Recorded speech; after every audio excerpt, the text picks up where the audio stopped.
Tres universidades con programas en diseño empezaron a colaborar en una iniciativa que se llama Planetary Design, diseño planetario.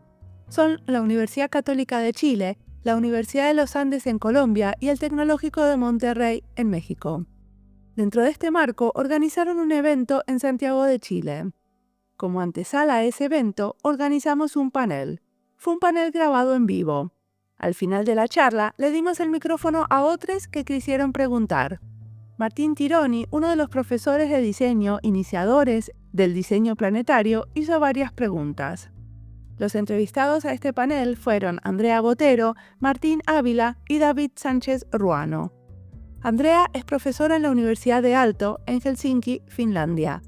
Martín es profesor en Konstfack, en Estocolmo, Suecia.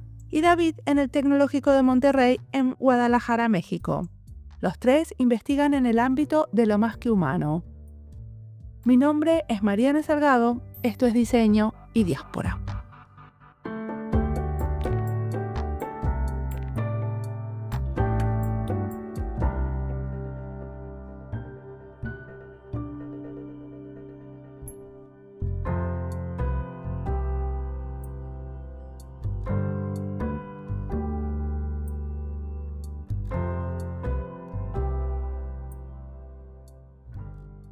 Mi nombre es Andrea Botero, soy profesora en la Escuela de Arte, Diseño y Arquitectura en la Universidad de Aalto, aquí en Finlandia. Y nada, trabajo también haciendo investigación y en el departamento de diseño acá. Buenísimo, bienvenida. Martín, que nos queda cerquita. No estás en Finlandia, pero casi. A la vuelta. Sí, gracias Mariana, Martín, todo lo que están organizando esto. Un gusto estar con ustedes. Mi nombre es Martín Ávila, también argentino, oriundo de Córdoba. Soy profesor en diseño en Konstfack, que es la Universidad de Arte, Diseño y Artesanía de Estocolmo, en Suecia. Soy investigador y trabajo con la investigación a través del diseño, lo que en mi caso implica diseño de artefactos tridimensionales con los cuales yo hago preguntas, ¿no? Para plantear realidades alternativas o para cuestionar formas de hacer ciertas cosas. Mis temas de investigación estudian relaciones con el ambiente y con seres que no son humanos. En este momento también soy representante del diseño en el área de investigación artística para el Consejo Nacional de Investigación de Suecia. Buenísimo, bienvenido. Y David, ¿querés contarnos de vos? Claro que sí, David Sánchez Ruano, profesor investigador en el Tecnológico de Monterrey, acá en Campus Guadalajara. Soy parte de la Escuela de Arquitectura, Arte y Diseño y bueno, actualmente estoy investigando procesos de diseño avanzado y específicamente en cuestiones de diseño multiespecies, biomímesis y cuestiones relacionadas con futuros sostenibles. Perfecto, bienvenido. Me gustaría que cada uno me cuente sobre un proyecto que están usando como parte de su investigación relacionado a esto del diseño planetario. Y les cuento que la charla es así, vamos a hablar más o menos unos 40 minutos y después le vamos a dar paso a la audiencia, o sea que después vamos a dejar que la gente nos pregunte desde YouTube, que estamos...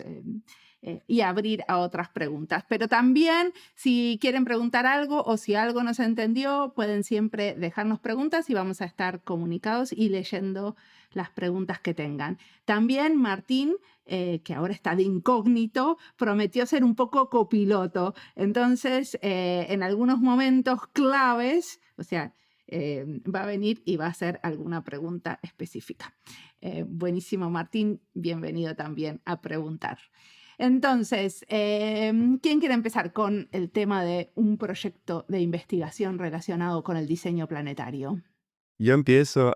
Sí, actualmente estamos conformando, bueno, hemos venido conformando un grupo de investigación que se llama MLAB, esta M, ¿no? MLAB, que significa multiversos, multiespecies, multidisciplina. Y esto pues nos ha llevado a buscar cómo el diseño y la socioecología todo lo relacionado de cómo las personas nos relacionamos con otras especies, ¿sí? Cómo en el área urbana, en las construcciones, en el diseño del paisaje, pues debemos considerar a otros clientes, ¿no? A otros clientes que son otras formas de vida y verlos precisamente como usuarios, ¿no? Y bueno, este proyecto nos ha favorecido para implementar unidades de formación, o sea, diferentes materias y también comenzar a integrarlos en el diseño de políticas públicas y en el establecimiento de diseño urbano principalmente. Pero contame un caso, por ejemplo, algo que están haciendo. Puede ser vos o vos con tus estudiantes, como prefieras. Y bueno, con mis estudiantes, claro. Por ejemplo, ahorita estamos investigando sobre la mariposa monarca, ¿no? Que es una especie que migrante de México a Canadá y estamos investigando cómo la gente se relaciona en el cuidado de las mariposas y cómo podemos implementar, por ejemplo, áreas de cultivo de la flor que la mariposa pues come, ¿no? O de la que se alimenta, Para que vengan más mariposas. para que vengan más mariposas, para que, sí, también nosotros cómo las cuidamos y cómo nos cuidan también, como esta doble. ¿Y cómo nos cuidan las mariposas? Perdón, pero no se me ocurre cómo me cuida la mariposa. Pues, cómo nos cuida? Pues, precisamente polinizando, ¿no? Entonces, si nosotros diseñamos jardines polinizadores, ¿no? Con ciertas características, identificando, mapeando dónde colocar estos jardines polinizadores, pues, así, pues, nos van a cuidar dándonos comida, ¿no? Y nosotros sembrando flores para darles comida. Entonces, es un intercambio ahí muy hermoso de cuidado, ¿no? Entonces también todo lo que es la justicia multiespecies, los derechos de la naturaleza, pues están integrados en estos mapeos, en estos estudios, ¿no? Buenísimo, muchas gracias. Andrea, vos también trabajaste con los cuidados, ¿no?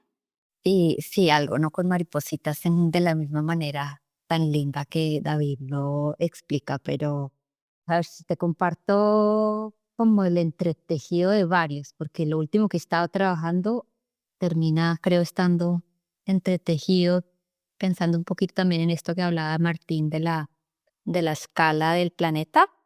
Una de las cosas, de los ambientes, de las cosas que me ha interesado mucho últimamente y desde que vivo en Finlandia es el bosque.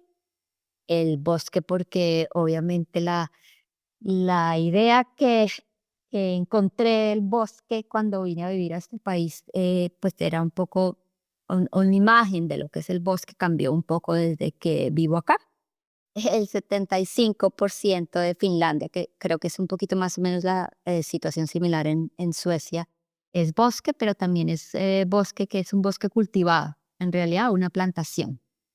Y en algunos de los, por cosas de la vida que estaba haciendo otro proyecto sobre cómo crecen las infraestructuras de investigación para las ciencias ambientales, más o menos, me encontré con un bosque de esos que están llenos de sensores, que los que usan pues para entender el rol del bosque del bosque boreal en el cambio climático y me interesó mucho como el diseño colaborativo de un espacio tan raro que es en medio de un bosque, pero también muy artificial, como un laboratorio, de un laboratorio medio hechizo, en donde mucha gente llevaba por muchos años pues tratando de pensar datos ambientales a largo plazo y en conjunto cómo eso había nacido ahí y también maneras de intervenir como en esa discusión de una manera que fuese también más cercana a, por ejemplo, a la gente que vivía alrededor de la estación o a otros. Entonces empezamos una serie de pequeñas intervenciones en caminatas a través del bosque, usándonos a nosotros mismos también como sensores para repensar un poquito los datos que el mismo bosque producía, pero también de pronto los que el bosque producía sobre nosotros. Hay una pequeña plataforma digital, un poquito medio hechiza, muy hecha con la sensación de que no es para que sea útil, sino para que genere preguntas. ¿Y qué quiere decir esto de medio hechiza? Bueno, sí, digo que no, que está, es un prototipo que, o sea, que no está hecho de manera que la usabilidad es perfecta, sino es más como para usarlo en talleres, en conversaciones, en charlas especulativas sobre cómo pudieran ser los datos de un lugar como este bosque de una manera diferente. Entonces hemos estado por mucho tiempo recolectando, por ejemplo, poemas, anécdotas de los mismos científicos que trabajan en la estación sobre, por ejemplo, cuando algún sensor no funciona como ellos pensaban, cuando los instalaron, visitas, o sea, hemos hecho derives en medio del bosque, una serie de como especulaciones de pensando que cómo pudiesen ser esos datos diferentes, y eso empezó en este bosque, pero después de eso ha habido otros viajes, otras caminatas, otras cosas en diferentes bosques alrededor del mundo, en la República Checa, en Australia, en Colombia, por supuesto. Y están como documentando esos bosques y a la vez las preguntas que surgen en estas intervenciones hechas. Nuestra idea es crear como un set de datos feral. Una cosa que es así como medio una mezcolanza de muchas cosas, incluida un poquito también los datos abiertos que la estación, por ejemplo, produce. ¿Nos querés decir qué quiere decir un set de datos feral? Porque ese es mi rol siempre en el podcast, que estar seguro que todos entendemos todo. Los detalles. Bueno, la palabra feral, de pronto es un poquito más común en inglés, en español, acabo de revisarla junto contigo, pero tiene que ver con esa idea de pensar en algo, o sea, se refiere usualmente a animales que siendo domesticados volvieron a escaparse, digamos, a volverse otra vez salvajes. O sea, hablamos de animales cereales, por ejemplo, gatos asilvestrados, o sea, que en algún momento fueron domesticados, pero después se nos escaparon. Se escaparon del control humano, pero estaban muy cerca al control humano. Hay mucha gente que trabajando como con el mismo concepto en varias disciplinas, y en este caso estamos como pensando, bueno, ¿y qué hacemos si a los datos abiertos, por ejemplo, de esta estación o tenemos también otro con Jazz, que es una de mis colaboradoras más cercanas en Australia, es usando, por ejemplo, algunos datos de los bosques urbanos de Melbourne. Si a eso le agregamos historias de la gente, de los que cuidan a los árboles, de los que visitan a los árboles, o de ideas de especulaciones sobre qué estarían también pensando los árboles sobre nosotros. ¿Qué pasa si eso todo lo mezclamos junto, como en el mismo pote, y lo revolvemos? A ver qué pasa. Y como te digo, es una exploración que no tiene necesariamente un fin en este momento como muy utilitario, que no sabemos exactamente qué va a pasar o si es útil para alguien, más allá de en este momento hacernos preguntas sobre la relación de todas estas cosas juntas. Muchas gracias, Andrea. Y Martín, ¿querés contarnos sobre algún proyecto en el que estuviste trabajando? Sí, claro, estaba pensando en un proyecto que en este momento estoy haciendo en colaboración con un profesor en ecología que se llama Erik Andersson, que trabaja en la Universidad de Helsinki, y con una investigadora en ecosemiótica que se llama Nelly Mäkvi de la Universidad de Tartu. Y entre los tres estamos trabajando en un proyecto que yo lidero que se llama Culturas Materiales para la Cohabitación entre Especies.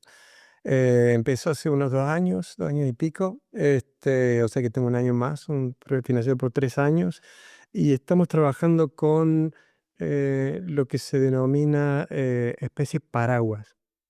O sea, prestando atención a especies que de una manera u otra, cuando uno protege estas especies o trabaja con estas especies, uno está protegiendo a muchas otras que son dependientes de los hábitats en los que habitan, ¿cierto? En este caso, bueno, estamos trabajando como con dos escalas. Uno con pájaros, es decir, con animales que no son terrestres. Yo siempre trato de trabajar con espacios en los que, digamos, nosotros somos seres humanos, por ende, seres terrestres. Entonces presto atención a ese tipo de diferencias, ¿no? Cómo percibimos, cómo nos relacionamos con los espacios que no son terrestres en este caso. Entonces trabajamos con unos pájaros carpinteros de distintos tipos y por otro lado con tritones, es el nombre en castellano de esta especie, se llaman newts en inglés, salamandra en sueco. Tritones, por ejemplo, el axolotl de México, pertenece a esta familia, ¿no? Son más comunes en el norte, en el hemisferio norte que en el hemisferio sur. Hay muy pocas especies de tritones en Sudamérica, por ejemplo, algunas en Colombia, algunas en Amazonas, de Brasil también, pero son muy pocas. En realidad es bastante común en Europa, en el norte del hemisferio norte, en todas partes.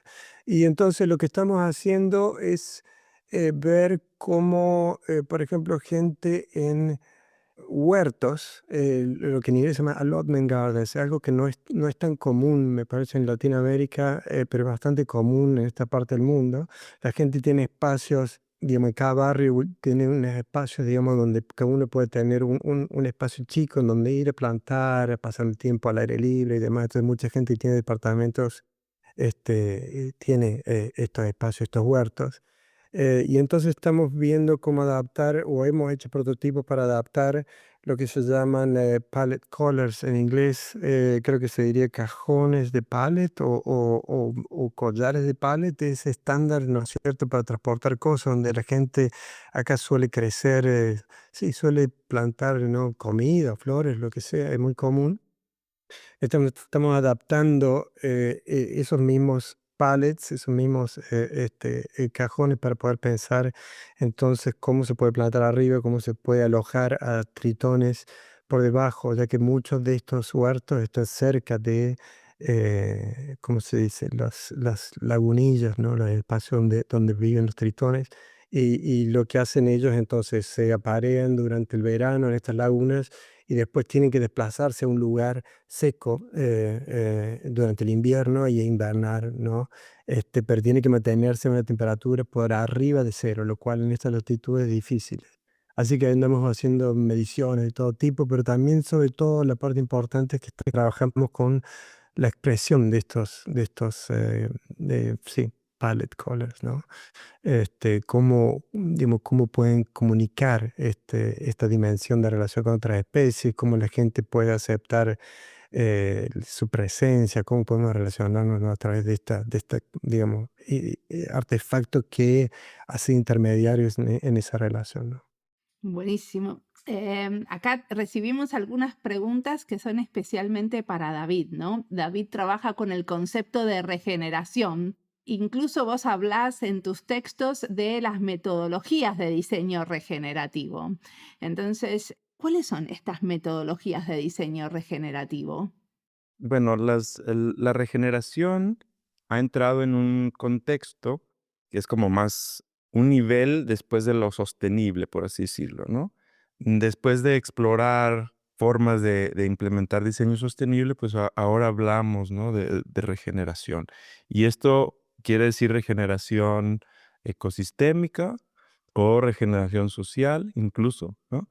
Entonces, estas metodologías lo que buscan es que los sitios, ¿no?, donde de estudio, ¿no?, los lugares en los que vamos a intervenir, los veamos de una manera sistémica, ¿no? Entonces, interviene el diseño sistémico, el diseño regenerativo, y estos sistemas, ¿no?, es identificar cómo estamos relacionados con la montaña, con el río, con el bosque, con los habitantes, ¿no? ¿Y cuál es la diferencia que tenemos con esto del diseño regenerativo con lo que hablábamos de sostenibilidad? Porque vos dijiste que era como otro nivel, pero no me quedó claro la diferencia. Yo creo que es un nivel más profundo, más como de ecología profunda o un nivel como más de conciencia sistémica, ¿no? En donde comprendemos cómo podemos incidir en un elemento y causar gran efecto, ¿no? Y lo regenerativo implica inmersión en la naturaleza, ¿no? O sea, estas inmersiones de comprender cómo en nuestro lugar nos ofrece información, ¿no? Y esta exploración del lugar, ¿no? El relacionarnos con the sense of place, como menciona, ¿no? El sentido del lugar, pues implica saberes ancestrales, implica obviamente etnografía multiespecie, implica hacer conexiones con la comunidad. Y bueno, todos estos elementos es la búsqueda de regenerar ecosistemas, regenerar nuestro pensamiento incluso, ¿no? Para el cuidado de la tierra. Para mí una de las cosas que tienen los tres en su investigación, dígame si me equivoco, es el tema de lo afectivo, que lo toca Martín en su libro. Pero vos cuando hablas de diseñar para la interdependencia, hablas de la poesía en las relaciones, ¿no? La poética de relacionarnos. ¿Querés contarnos cómo lo afectivo tiene que ver con esto de diseñar para el planeta? Sí, para mí esa parte es realmente fundamental en el sentido que cuando uno diseña, uno trae algo nuevo al mundo, ¿no es cierto? Uno trae esto. Y esto a nosotros lo elegimos porque nos gusta, no solamente porque es práctico, porque nos gusta, este momento en la posibilidad de elegir y demás. ¿No? O sea, hay una cuestión de hecho estética, ¿no? Que siempre está mediando esa relación, ¿no? Lo que se elige, lo que se puede optar de alguna manera. Y esto pasa también con todos los seres vivos, ¿no? Cuando uno pone algo en el mundo, digamos afuera, en un espacio público, tiene que ser negociado por un montón de seres. Entonces pensar esa cuestión de cómo lo que nosotros creamos intermedia o actúa, hay este mediador es importante para pensar la cuestión de percepción, ¿no? Cómo uno percibe ciertas cosas, cómo uno puede ser atraído o cómo ciertas cosas pueden ser repulsivas. Toda esa cuestión que tiene que ver con la percepción y con la forma de valorar las cosas que percibimos, tiene todo que ver con el diseño, ¿no? Como uno, como diseñador, al elegir, yo quiero hacer esto, pero que tenga una curva así y que sea amarillo, por ejemplo. ¿No? Y eso porque uno siente en el aire, digamos, que eso es lo que está de moda o lo que va a ser mejor visto, ¿no? Esa cosa que es bastante difícil de hablar, ¿no es cierto? Y difícil imposible de medir, de hecho. Y esa cuestión es algo fuerte, ¿no? En el diseño, en lo cual somos especialistas también. Y si uno lo lleva digamos, al trabajo interespecie, entonces ahí entra una cuestión como más de investigación por el momento, en donde uno empieza a pensar la cuestión ecosemiótica, ¿no? Cómo ciertas especies son capaces de percibir ciertas cosas, cuáles son, sí, los mundos, digamos, que estas especies pueden ser capaces de percibir, y entonces de qué manera lo que nosotros planteamos puede o no ser registrado por ellos, ser adoptado por ellos, y demás. Entonces ahí hay una cuestión que tiene que ver con eso, esa poiesis o lo poético en ese sentido, que es una palabra griega que quiere decir el hacer, ¿no? El poeta es un hacedor. Estoy pensando ahora en un libro de Borges, pero en general digo pensar esa cuestión del qué hace, ¿no? Y en el diseño, en el hacer,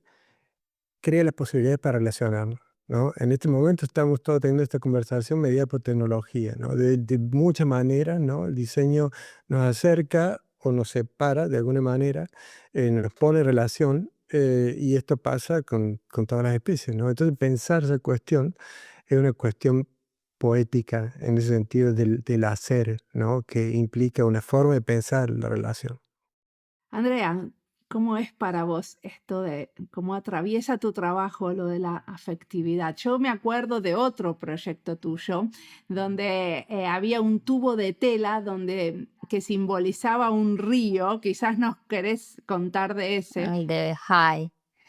Sí, este va por el lado del afecto y de la creación de vínculos. Sabemos que ante muchos de los conflictos, de los dilemas, de las cosas a las que nos enfrentamos como planetarios, o sea, no solamente la especie humana, sino todas una serie de retos en las cuales al menos para nosotros los humanos dar información no es suficiente.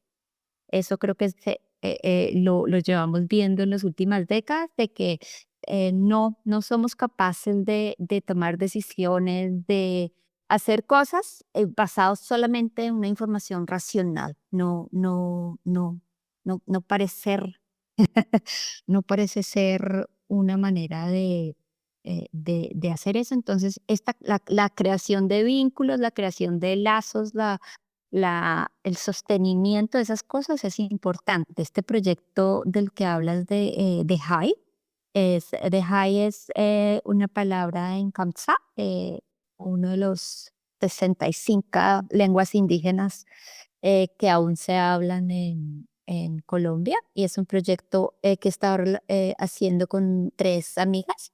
Eliana, que es diseñadora textil bogotana, Susana y Alexandra, que son, una es diseñadora y otra es tejedora, son Kamsa, hablantes de Kamsa también. Y por cosas de la vida y otro proyecto que estábamos realizando las 4 juntas en el territorio donde viven Susana y Alexandra, es un lugar que fue un pantano. Y que digamos cuando el Estado-nación colombiano amplió la frontera agrícola y ganadera de la nación en los 60, y eso, aparte de muchas otras cosas, ha generado en las últimas décadas un incremento en el nivel de las inundaciones, que muchas veces son presentadas como desastres naturales. Pero pues no son desastres naturales, es una conclusión muy difícil entre legados de la colonización y el cambio climático, que afectan la gente de este territorio de maneras muy, muy graves. Y en este momento, conjunto con Alexandra y con Susana, que estaban trabajando con un grupo de mujeres también tejedoras Kamsa, y estábamos interesadas en poder discutir de una manera intercultural el problema de las inundaciones del agua, usando uno de los elementos, una de las culturas material más importantes para los Kamsa, que es una faja tejida. La faja tejida es una cosa muy, muy común en toda Sudamérica, donde la tecnología textil corrió para mucha de las civilizaciones andinas. Entonces hicimos, ahorita no tengo la pieza conmigo, pero este es, digamos, un ejemplo de la faja o del cinturón, que además está tejido con una serie de pictogramas que dicen algo sobre el ambiente. En el particular, el que hicimos era adaptando este elemento de la materia cultural Kamsa, que ya existía, y lo convertimos en una gran manga o tubo, como tú lo dices, negro, tejido, que contaba la historia del agua, y al que, para poder entender toda la historia y poder empezar a generar una conversación, 2 personas o más tienen que envolverse en ellos, y una vez envuelto pueden acceder a la historia que cuenta el Zombiach a través de los pictogramas, y empezar. Es un elemento que creamos para que funcione dentro de talleres y encuentros comunales, interculturales, para hablar sobre el tema del agua en general. Entonces, ahí hay una creación de vínculos, una creación de afectos y una movilización de materia cultural para poder entender al agua también como un actor muy importante en el territorio. Buenísimo. Bueno, es como una manga río que donde se pueden abrazar 2 o 3 personas, ¿no? Que permite un abrazo de 3 o 4 incluso. Sí, y para usarlo necesitas más de una persona, para entender la historia necesitas más de una persona, para usarlo se necesita abrazarse y se necesita enredarse mutuamente, y a través de eso también entender un poquito la lógica textil y la lógica de envolvimiento que está muy en el centro de la cosmovisión de este territorio y de su gente en particular, de los Kamsa. Bueno, ahora tengo tres profesores acá y mucha de la investigación de ustedes también la llevan al aula. Y David sí nos contó cómo llevó él sus casos al aula, ¿no? Haciendo cosas que tienen que ver con el diseño de paisajes. Pero me interesa entender cómo Martín y Andrea también, o si querés contarnos algún otro caso, David, llevan este tipo de diseño al aula. ¿Qué tipo de ejercicios están haciendo? ¿Qué cosas? Sí, bueno, yo estoy liderando un máster que se llama Design Ecologies, ecología y diseño, ¿no? Todos estos temas son centrales. Y nosotros trabajamos mucho basado en unos principios de ecoalfabetización o de alfabetización ecológica, no sé cómo sería la traducción. Entonces, basado en eso, siempre estamos pensando, ¿no? Cómo la naturaleza hace para sostener sistemas, cómo respetar la vida, cómo, y, digamos, hay una serie de principios, cómo hacer visible lo invisible, ¿no? Hay muchas de las cosas que produce el diseño que invisibiliza, ¿no? Que nos separa y una lista, ¿no? De cosas, inclusive la cuestión política, ¿no? De que las decisiones que tomamos afectan a alguien o a algo, ¿entendés? Y entonces hay muchas de esas cuestiones que trabajamos en todos los proyectos del máster.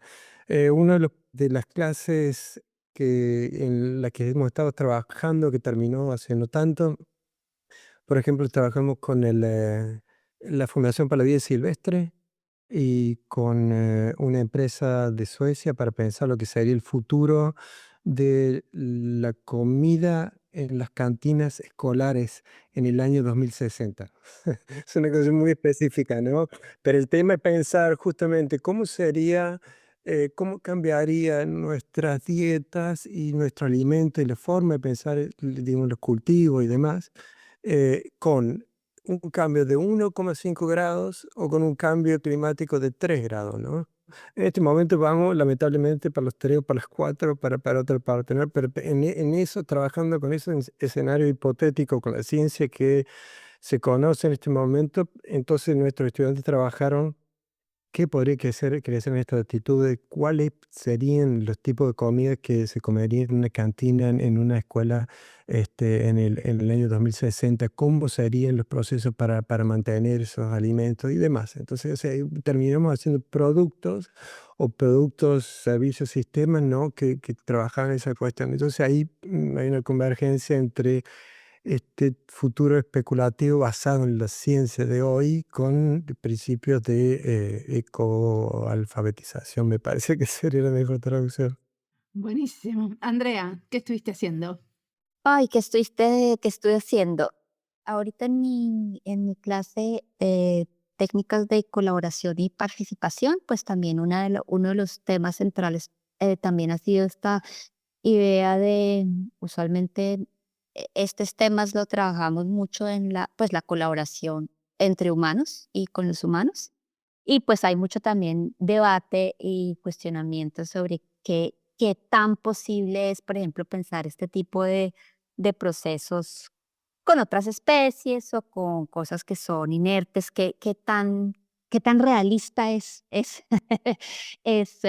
poder, o sea, podemos representar a estas otras agencias, debemos, es posible, qué tan complejo es. Entonces hemos estado haciendo también experimentos con los chicos y las estudiantes pensando los límites y las posibilidades de eso. Porque si bien es cierto, pues es muy, muy fácil decir, incluso tenemos un artículo, editado, un libro sobre More Than Human Design in Practice, que salió el año pasado con algunas experiencias de otros investigadores y de los nuestros en el departamento, pero también pues pensando eso como posibilidad, pero también como límite, y si realmente lo podemos hacer, si es posible, porque yo no estoy totalmente segura de que se pueda hacer. Entonces, esta ambivalencia la hemos discutido mucho en clase. Yo te voy a decir una cosa, yo que soy una diseñadora en práctica, ¿no? Yo trabajo para una infraestructura de investigación de la Unión Europea que mide el dióxido de carbono. Me encantaría saber cómo puedo incorporar el dióxido de carbono como parte de en la conversación de lo más que humano, ¿no? Hasta ahora hablamos de bosque, mariposas, tritones, ríos, y me encantaría que alguno de ustedes me ayude a entender cómo es este diseño de lo más, porque nosotros pensamos en servicios, pero en general estamos pensando en servicios que son para investigadores, para la industria, para los que toman las decisiones en las políticas públicas, pero no estamos pensando cómo esos mismos servicios también podrían ayudar a bajar la cantidad de dióxido de carbono, ¿no? a influenciar en esas mediciones. Conectándolo con cómo poder hacer esta interrelación entre lo muy científico, biológico, ¿no? Y el diseño, ¿no? O sea, es cómo hacer estas formulaciones nuevas, ¿no? Y a mí me encanta porque, pues, por ejemplo, ahora que hablas de carbono, ¿no? Cómo diseñar un bosque en Miyawaki, ¿no? Y en medio de la ciudad, ¿no? Que ayudará a secuestrar carbono, ¿no? Entonces, para poder hacerlo, pues tienes que situar lugares, tienes que investigar contextos, ¿no? Mapear sobre todo. Entonces, hay bastantes herramientas que se están incorporando cada vez más a esto de lo More Than Human. Y bueno, aquí precisamente Andrea que menciona este libro, ¿no? De More Than Human Design in Practice, que de hecho ahí colaboré con un articulito. Pues ahí en las clases precisamente con los alumnos se les ayuda a implementar estas herramientas, ¿no? Por ejemplo, yo diseñé una que es el mapa de empatía biológico, ¿no? Entonces, ¿cómo investigas de manera empática un árbol, ¿no? O un bosque, ¿no? Entonces, ¿cómo le vas a hacer preguntas? ¿Cómo vas a obtener feedback, ¿no?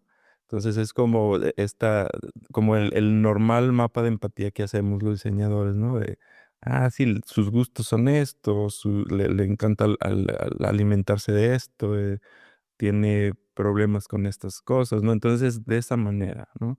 Y bueno, se están incorporando más y más herramientas sobre la proxémica, sobre la etología. ¿Qué es la proxémica? Precisamente qué tanto acercamiento podemos tener con una especie, ¿no? Porque pues a veces son arañas, a veces son serpientes, a veces son bacterias, ¿no? Entonces es cómo hacemos esta interrelación cercana, ¿no? Que tanto podemos obtener de información.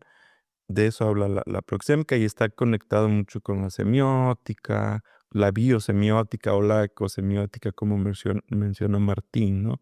Entonces, creo que estas intersecciones entre lo biológico y científico, las herramientas de diseño, pues ya se están ahí entremezclando y generando herramientas muy innovadoras que vamos a usar en los próximos años en las aulas, ¿no?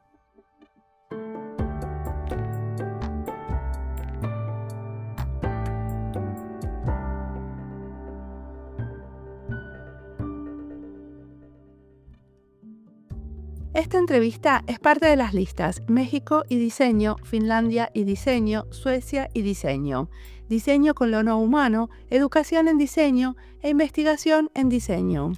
Las listas las encuentran en nuestra página web en la sección de recomendados en Spotify y en YouTube.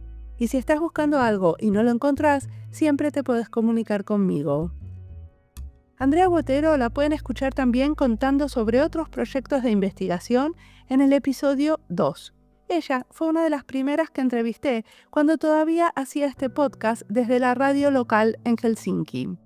También la volví a entrevistar en el episodio 56 para hablar del Congreso de Diseño Participativo que estaba organizando en el 2021. En el episodio 480 hablamos con ella de educación decolonial en diseño. Fue también parte de un panel. Con Martín Ávila grabamos un podcast hace mucho. Fue el episodio 62. Hablamos de su trabajo de doctorado y de un diseño menos antropocéntrico. Con Martín Tironi grabamos el podcast, el número 225, donde hablamos de prototipos para hacer evidente la fricción pública y de su trabajo en colaboración con chimpancés. También hicimos otro panel con Marcos Chilet y Cameron Talkingwise sobre el tema de la educación en diseño planetaria. Eso fue el episodio 614. Voy conectando episodios para que se tienten y quieran escuchar otros episodios. Navegar en audio no es fácil y por eso voy armando esta trama de conexiones. Ahora sigamos escuchando a Andrea, David y Martín, que tienen mucho más para contarnos.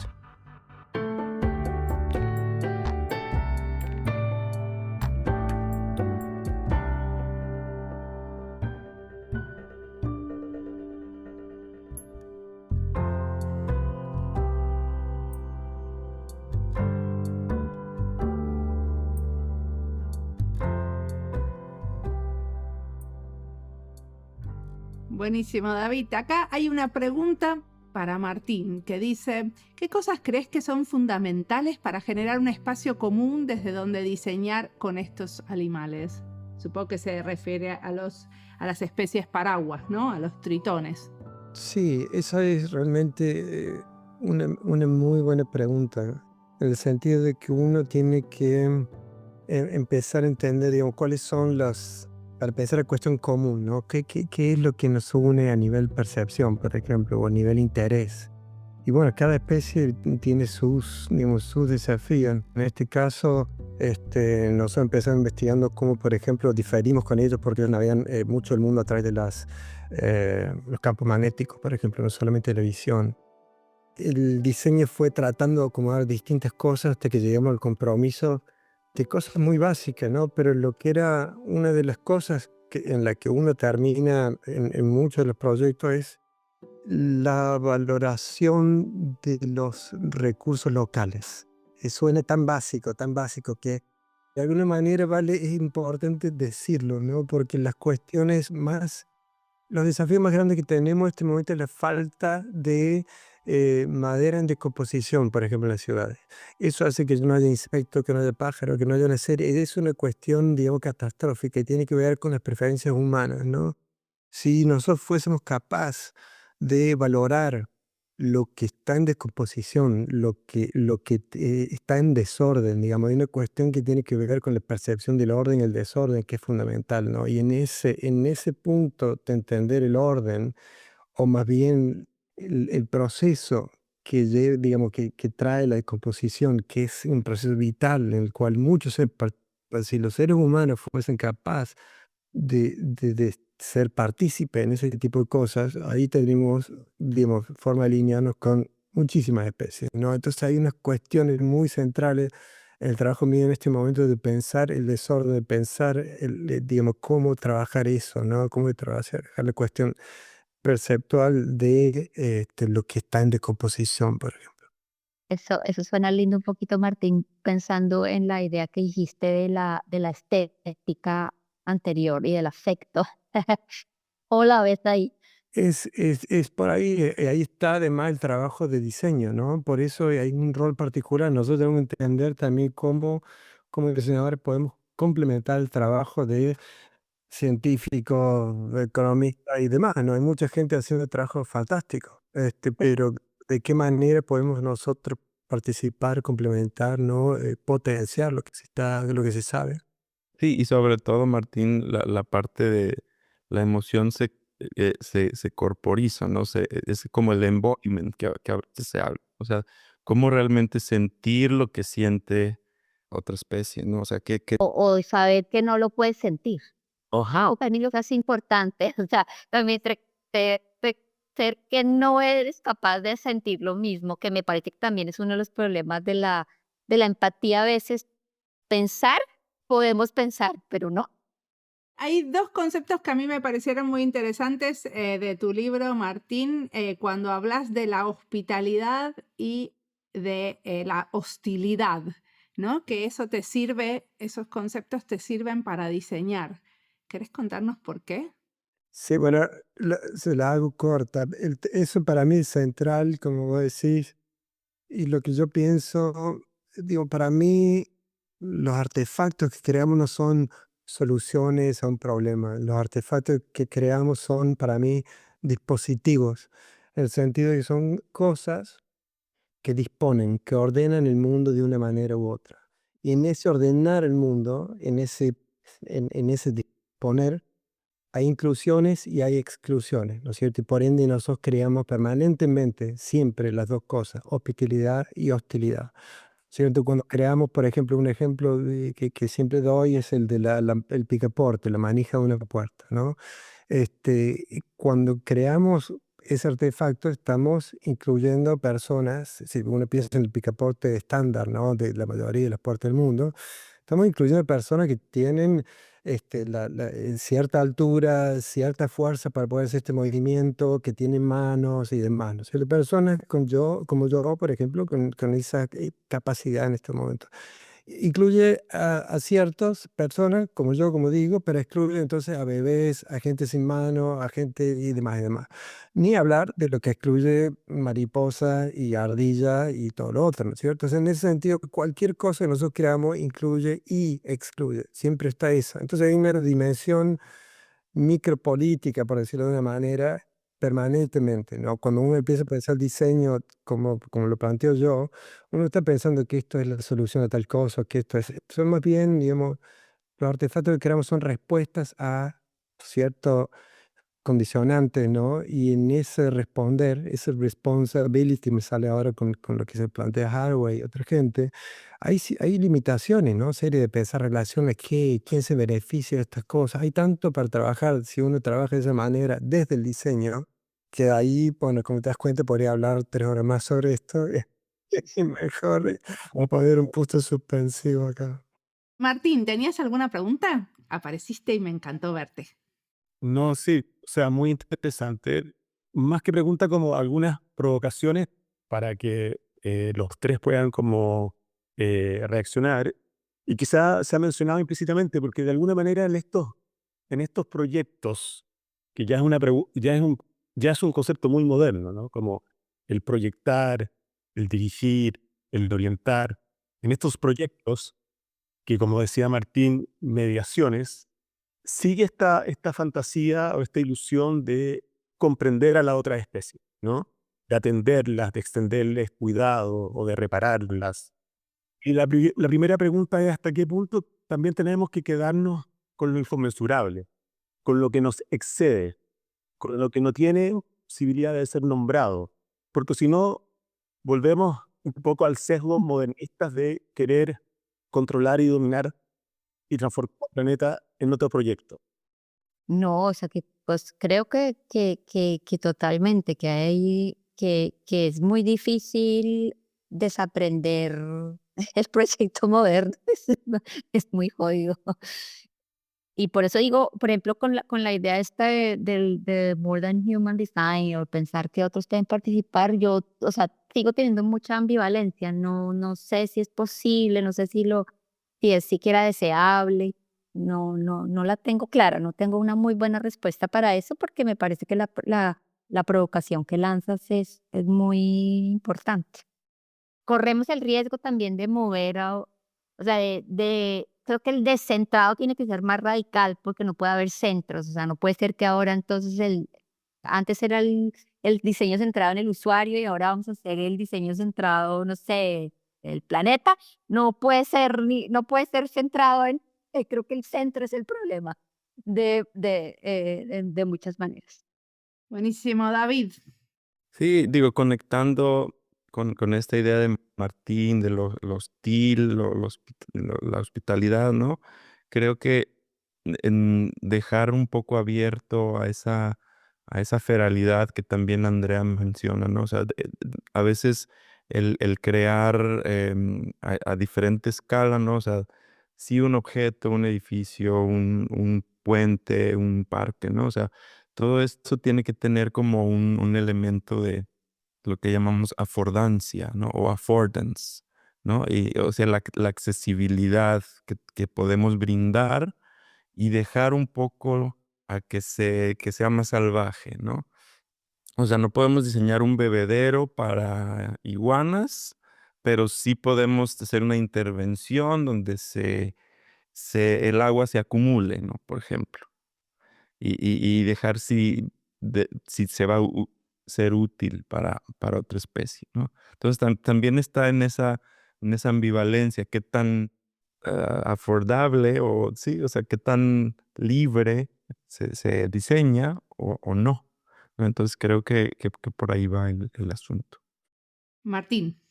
No, Martín, me parece que lo que decís es fundamental.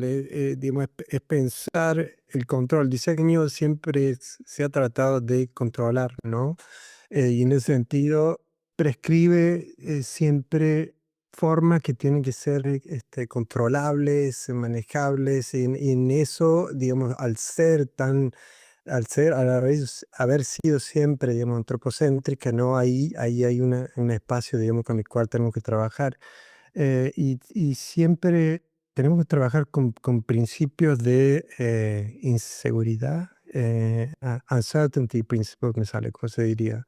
El sentido de que digo, es mucho más lo que no sabemos que lo que sabemos, ¿no es cierto? No podemos diseñar permanentemente la manera que lo hacemos con la seguridad de que tal y cual, ¿no? Ahí hay una cuestión para mí fundamental de pensar, por ejemplo, el accidente, que es una categoría que yo siempre me ha intrigado y que he trabajado. Y cuando uno diseña un auto, no solo diseña la posibilidad de ir de A a B, sino que diseña el accidente de auto y a otra escala totalmente imprevisible.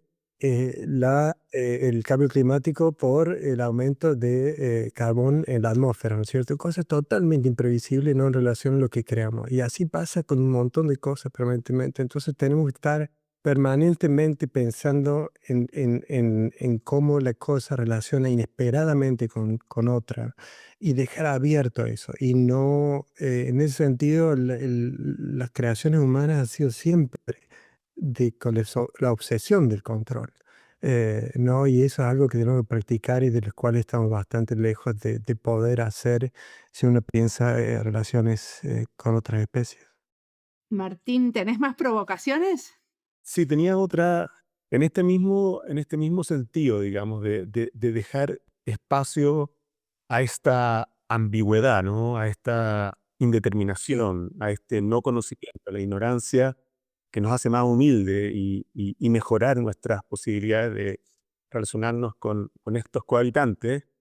Me hago la pregunta sobre el rol de la metáfora o el rol de la especulación en el sentido de, incluso más que la idea del concepto de la reparación, que también está súper presente, ¿no? Como que tenemos que reparar el planeta. Y a veces ese concepto que yo, por ejemplo, en mi tesis lo trabajé muchísimo, puede tener algún sesgo un poco como medio conservador de decir, vamos a reparar el planeta y volverlo a un mundo que estaba mejor que antes, digamos. Y vamos a volver a vivir más cercano de la naturaleza. Y me pregunto si es que tendríamos que ser mucho más afirmativos en la utilización de lenguajes. Tú, Martín, hablabas poético, que yo pienso más como en lenguajes metafóricos, que nos permita reinventar las relaciones.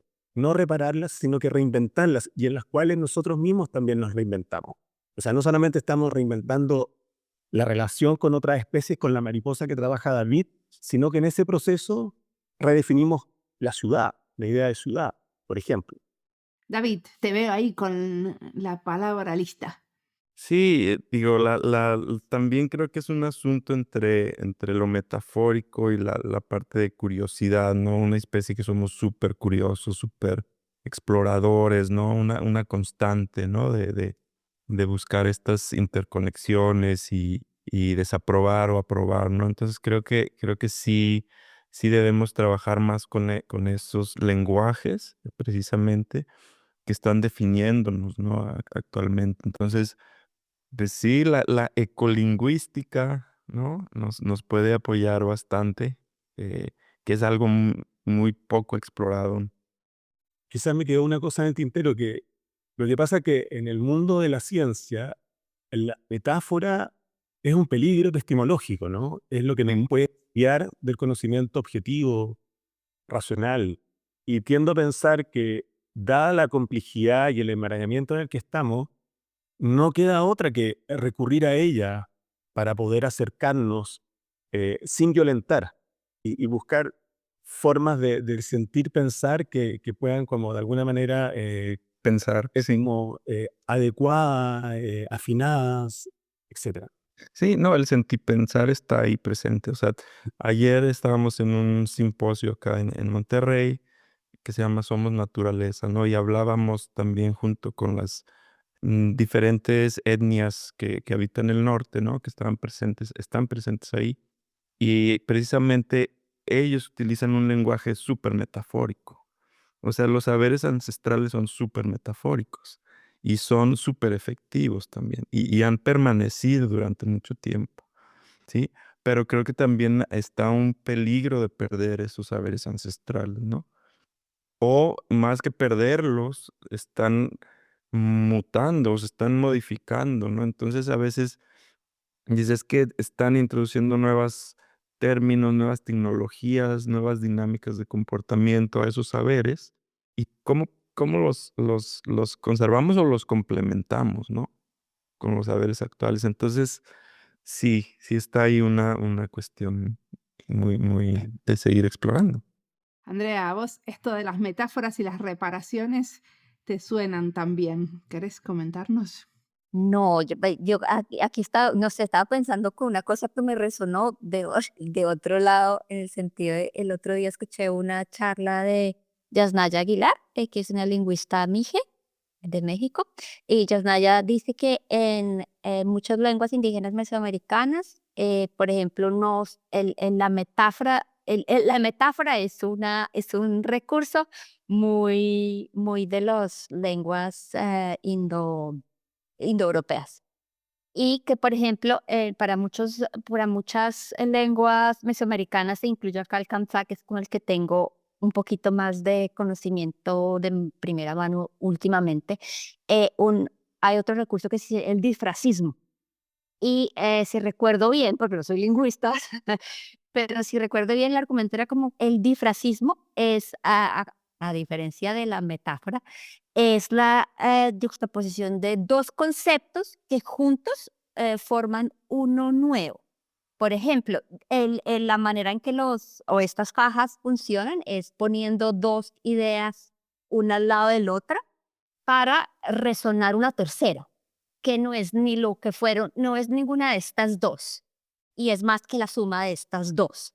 Entonces, ahorita pensándote tú como en esas estrategias, a mí, desde que la escuché a ella hablar, he estado pensando mucho en esta idea de, bueno, la metáfora es es una comparación muy poética, pero sigue siendo una comparación, a veces no se logra.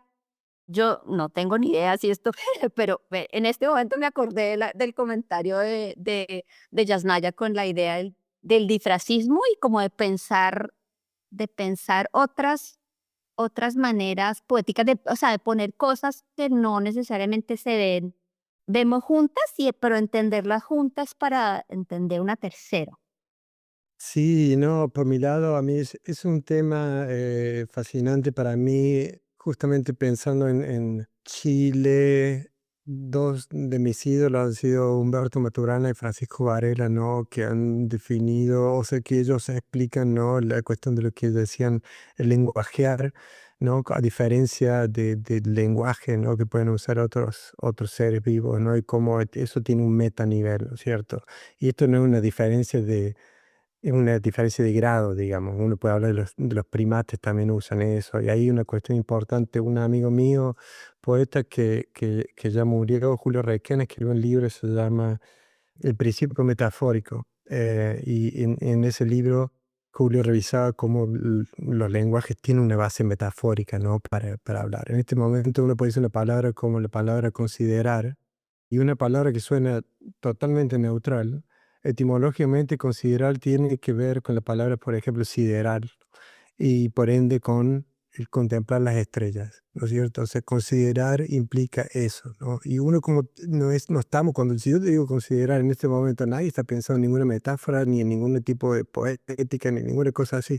Sin embargo, está fundamentalmente, el lenguaje es fundamentalmente metafórico. En ese sentido, nosotros tenemos que prestar atención a eso, y hay una riqueza, por supuesto, hay desplazamiento de sentido, hay muchas otras cosas, ¿no? El lenguaje también tiene los límites en relación justamente a lo físico, a lo que alcanzamos a percibir y demás. En ese sentido hay un espacio fantástico y súper importante con el cual trabajar, justamente el lenguajear de Maturana y Varela, la cuestión metafórica como para ser desenvuelta y envuelta y revuelta y, y trabajada, ¿no? Porque esa cuestión de pensar la objetividad simplemente tiene que ser cuestionada, ¿no? Y ahí está la cuestión, todo esto que plantea Latour y la gente que trabajó con Acton Network, ¿cierto? Pensar, no son hechos, son cuestiones de, ya me salen las palabras en inglés, de concern, ¿no? Sentimiento, ¿no? De lo que nos importa. Sí. Exacto, entonces en convenir en eso, ¿no? Y en colectivamente tratar de ver desde distintos puntos lo que eso implica. Y eso también es muy útil cuando uno trabaja desde el lenguaje, justamente. Estamos hablando de la palabra affordance, ¿no? Que en castellano parece traducida a prestación, lo que se presta. Eso siempre es relativo. No hay ninguna cosa que tenga un affordance, una prestación dada, ¿no es cierto? Esta silla en la que estoy sentado se presta a soportar mi peso porque yo peso menos de 500 kilos, ¿no? Si esta silla no sería una silla para y demás. Eso todo tiene esa cuestión relacional.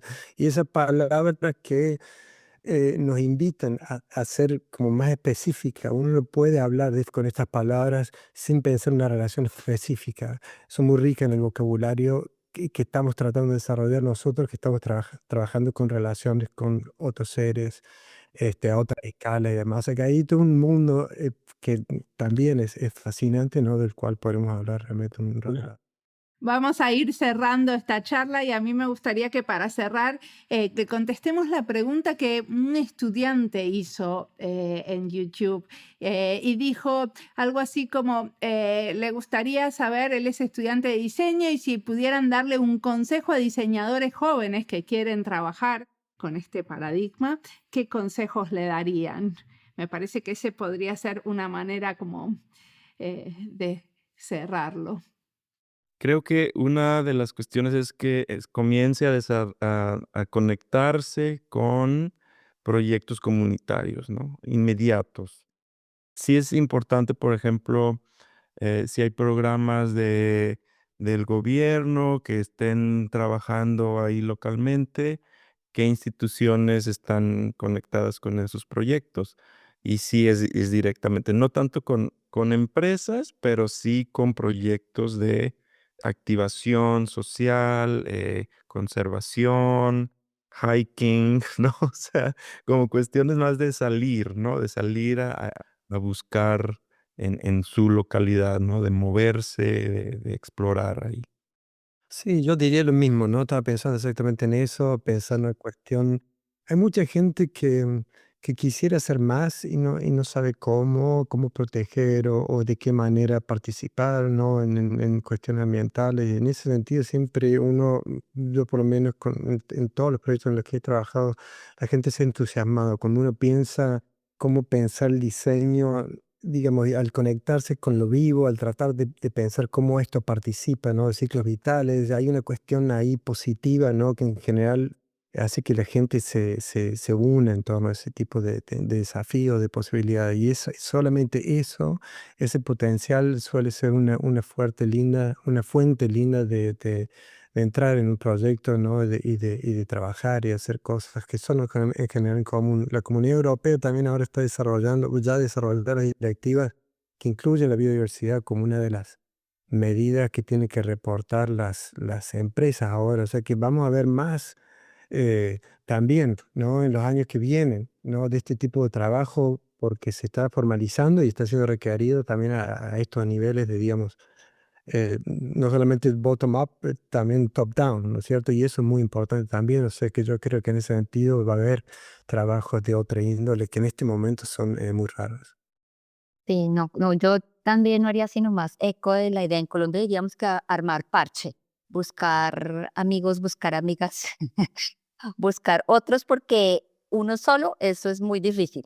Eso sí, pues no se va para ningún lugar, pero hay que buscar parche, armar con otros, organizarse y también haría eco en lo que dijo David, salir por ahí a caminar, a andar, a juntarse las manos. ¿Algunos de ustedes se queda con una pregunta para otro en la punta de la lengua? A mí me quedó David empezó hablando del MLab y me quedó ahí a punto de preguntar y nunca se lo pregunté porque hablan de multiverso y me quedó pendiente preguntarte si el multiverso tiene una diferencia como el pluriverso o es un sinónimo o cómo lo veían ustedes de allá o si hay alguna disputa en torno a, eso, a esas palabras que seguramente usan y revisan.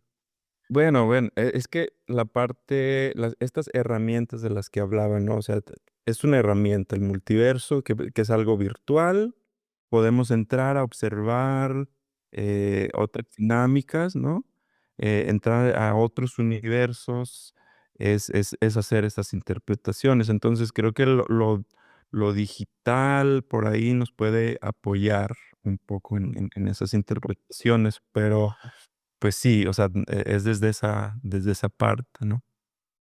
¿Qué va a pasar con esta sensibilidad cuando el mundo se está encaminando por una sensibilidad que es completamente antagónica a esta? ¿Cuál va a ser el rol que puede tener esta sensibilidad cuando la potencia mundial en este momento se orienta por otro tipo de afirmaciones y donde esto que estamos hablando parece como totalmente residual? Yo abogo por los derechos de la naturaleza, o sea, estamos aún siguiendo, o sea, si ya hablábamos ayer de un siglo de la exploración de los derechos humanos, ¿sí? Siglo XX, que bueno, aún todavía no realmente los acordamos por la inequidad y demás. Este nuevo siglo es de la búsqueda de los derechos de la naturaleza y eso implica justicia climática, justicia de una forma plural, ¿no?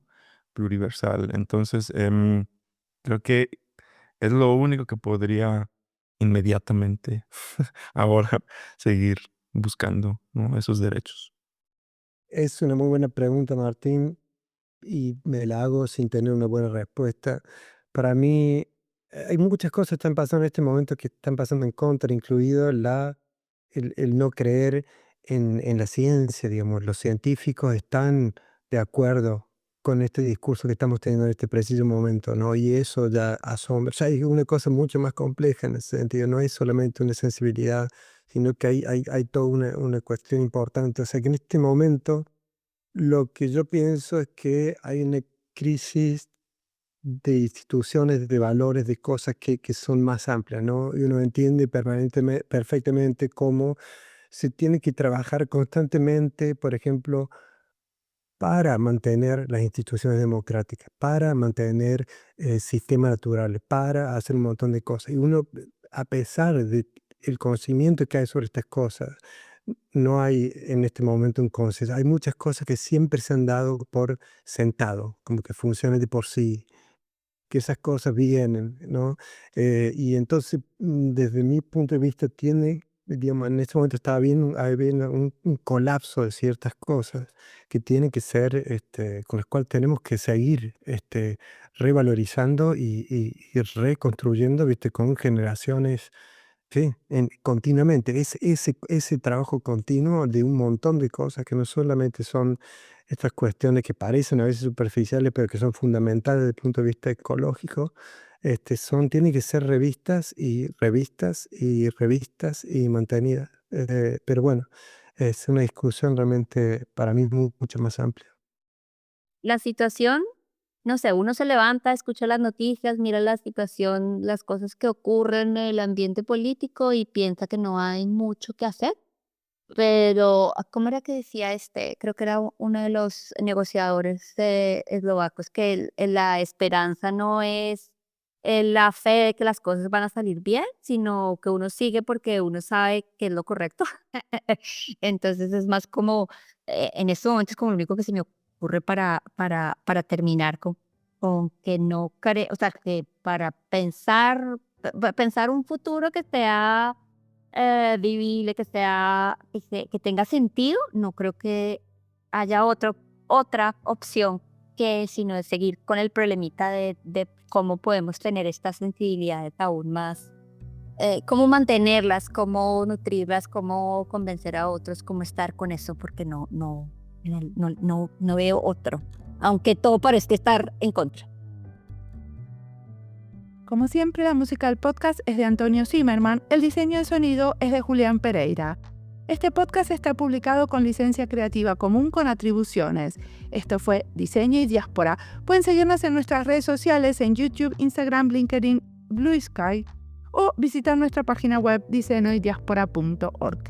No olviden recomendarnos y recomendar nuestros libros. Nos escuchamos en la próxima.